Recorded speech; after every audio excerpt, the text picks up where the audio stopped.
Oke, masih di stoikiometri reaksi. Sekarang kita akan belajar mengenai konsep mol. Apa itu konsep mol? Jadi, mol itu digunakan untuk menyatakan satuan jumlah zat dalam perhitungan kimia. Mol berguna untuk menyederhanakan angka-angka dalam perhitungan kimia. Jadi sebetulnya mol itu menyatakan satuan dari jumlah zat, sama seperti kalau misalkan massa satuannya adalah kilogram dan satuan dari kuat arus listrik adalah ampere ya. Kalau ini satuan dari jumlah zat itu namanya mol. Nah, apa itu mol? Jadi, satu mol suatu zat itu adalah banyaknya zat yang mengandung jumlah partikel sebanyak jumlah atom dalam 12 gram atom karbon. Dalam 12 gram atom karbon itu mengandung 6,02 kali 10 pangkat 23 partikel. Bilangan sebesar 6,02 kali 10 pangkat 23 ini dinyatakan sebagai tetapan Avogadro dan Avogadro ya, disingkat dengan L. Oke, jadi 1 mol itu banyaknya jumlah partikel sebanyak 6,02 dikali 10 pangkat 23 partikel. Jadi kalau 2 mol berarti 2 kalinya ini. 3 mol 3 kalinya ini. Setengah mol berarti setengah kalinya ini. Oke, selain dari jumlah partikel, apalagi yang bisa kita konversikan ke dalam mol? Itu ada ini tabelnya. Jadi ini konsep mol itu berhubungan dengan stoikiometri reaksi. Jadi kalau dari jumlah partikel ke mol itu tinggal dibagikan 6,02 kali 10 pangkat 23 atau kita singkat dengan L, ini bilangan Avogadro. Jumlah partikelnya kita singkat jadi JP aja ya. Oke. Jadi nanti mol itu bisa dicari dari jumlah partikel dibagi dengan bilangan Avogadro.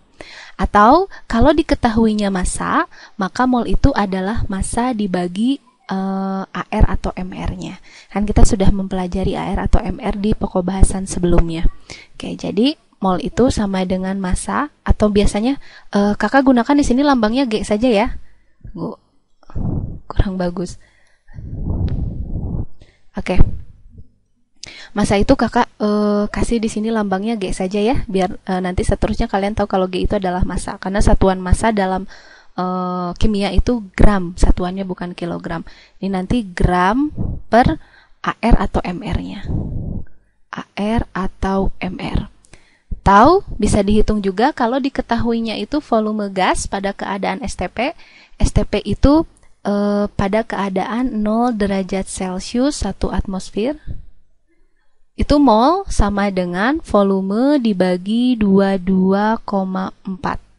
Oke, sekali lagi itu berlaku pada keadaan STP. Ini pada keadaan STP.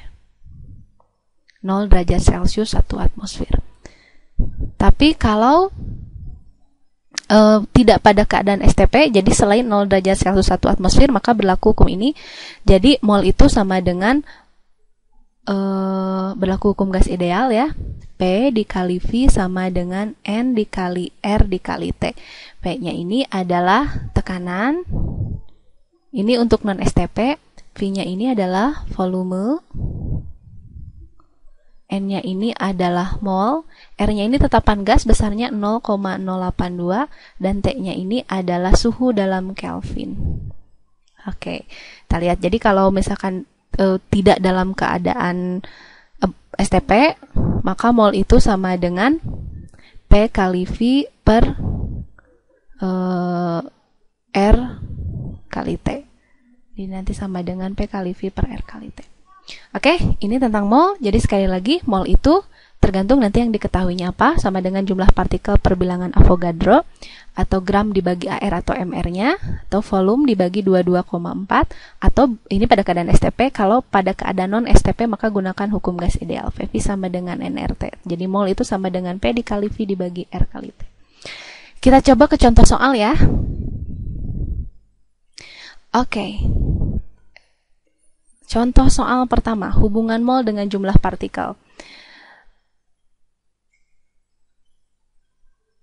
Oke, contoh soal pertama, hubungan mol dengan jumlah partikel. Berapa jumlah atom karbon yang terkandung dalam 0,05 mol karbon? Oke, kita jawab. Tadi seperti adik-adik ketahui, mol itu kan sama dengan jumlah partikel dibagi bilangan Avogadro. Jadi kalau misalkan molnya itu adalah 0,05 mol, maka jumlah atom karbon, jadi yang ditanya jumlah partikelnya dibagi 6,02 dikali 10 pangkat 23 partikel per mol. Jadi ini besarnya kan setiap 1 mol itu ada 6,02 kali 10 pangkat 23 partikel per 1 mol. Sehingga nanti jumlah partikel itu sama dengan, ini pindah ruas ke sini jadi dikali ya, 6,02 dikali 10 pangkat 23 dikali 0,05. Sini mol dengan jumlah partikel, nanti ini bisa dicoret. Jadi nanti di sininya partikel.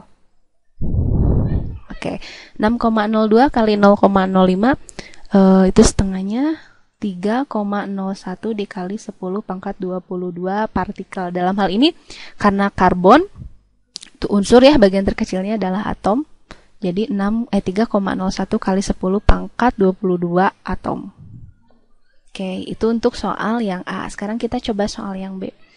Berapa mol gas oksigen yang mengandung 1,5 kali 10 pangkat 23 molekul O2? Oke, karena ini lebih dari satu atom, maka partikelnya itu berupa molekul. Kalau karbon kan cuman satu ya di sini ya, maka bagian terkecilnya adalah atom. Oke, yuk kita hitung. Nih, mol itu tadi sama dengan jumlah partikel dibagi bilangan Avogadro. Jadi kalau ditanya berapa molnya, jumlah partikelnya, ini apa? Nah, ditanya molnya, maka Oke, kalau ditanya mol, nah nanti jumlah partikelnya di sini kan ada 1,5 dikali 10 pangkat 23 molekul dibagi bilangan Avogadro besarnya 6,02 kali 10 pangkat 23 molekul per mol. Jadi nanti ini bisa dicoret, nanti pernya kan naik ke atas ya, naik ke atas. Jadi 1,5 kali 10 pangkat 23 dibagi 6,02 kali 10 pangkat 23 itu besarnya 0,249 mol. Gitu cara mencari mol.